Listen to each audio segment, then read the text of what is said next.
Nul n'est censé ignorer la loi, car l'ignorance de la loi n'est pas justiciable. Alors, à la vidéo précédente, nous avons vu qu'est-ce qu'est le droit, qu'est-ce que signifiait le droit. Alors, j'imagine qu'après la vidéo précédente, tu te dis, ouais, c'est bon, on a défini le droit. Mais alors, c'est quoi alors ces sources? D'où est-ce qu'elles émanent? D'où est-ce qu'elles sortent? Quelles sont les sources du droit alors? Salut à toi, moi c'est Simplice. Et ici sur cette chaîne, on parle du droit. Et je suis là pour t'apporter un bonus, un plus dans ta vie afin que tu puisses connaître qu'est-ce que le droit, comment tu puisses gérer ta société, celle qui t'entoure, car nous sommes entourés du droit. Alors, avant qu'on ne voie quelles sont les sources du droit, il y a deux choses. La première, abonne-toi d'abord à la chaîne si tu ne l'as pas encore fait. Et clique sur les cloches de notification pour ne manquer aucune de nos vidéos. Et aussi, lâche un pouce bleu. Ouais, avant de continuer la vidéo. Donc, comme jadis, les sources du droit, il y en a plusieurs. Mais je vais te parler d'abord de deux sources principales. Ouais.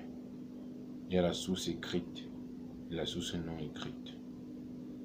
La source écrite du droit se voit à l'aspect national et international. À l'aspect national, on a la Constitution, on a les lois, on a les décrets arrêtés, mais les ordonnances. Ça, c'est la source du droit écrit au niveau national. Au niveau international, nous avons les traités et conventions. Ça, ce sont les sources du droit au niveau international. Ça, c'est pour la source écrite du droit. Pour la source non écrite du droit, c'est la coutume. La coutume en est l'une des principales exemples.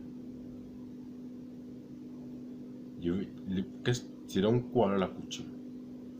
La coutume sont des pratiques qui ont été faites pendant une longue période et qui au final ont été adaptées comme des règles de droit.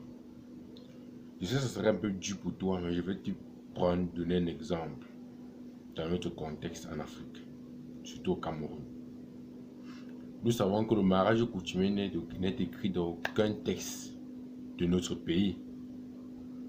Mais pour qu'une fille aille en mariage, il faut d'abord que son mari aille voir, enfin son futur mari, aille voir ses parents et qu'il célèbre le mariage coutumier avant même de penser à l'état civil.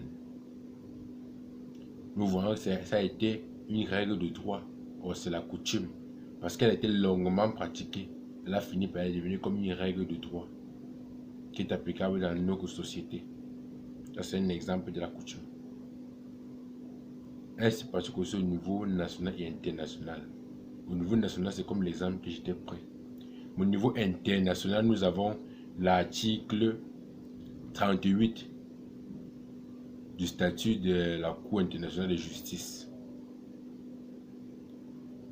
Ça, c'est l'exemple. Ce sont les deux sources du droit. Les deux sources du droit. Sources principales. Maintenant, nous avons les sources secondaires ou complémentaires. Ceux qui viennent compléter les sources principales. Nous avons la jurisprudence et la doctrine. C'est quoi la jurisprudence?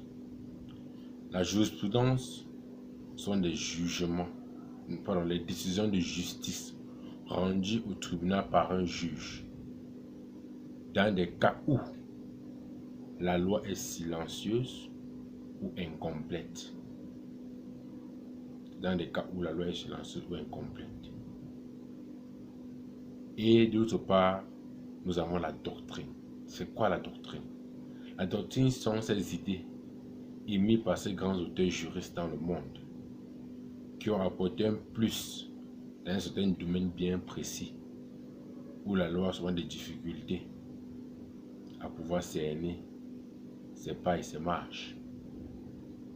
Donc, te voilà face à toutes les sources du droit. Les sources principales et les sources complémentaires. Alors, toi, dis-moi dans les commentaires, quelles sont les sources que tu as retenues? Quelles sont les sources qui sont plus faciles pour toi? J'attends dans les commentaires. Et puis, si tu as aimé, n'oublie pas de lâcher un pouce bleu. Ouais.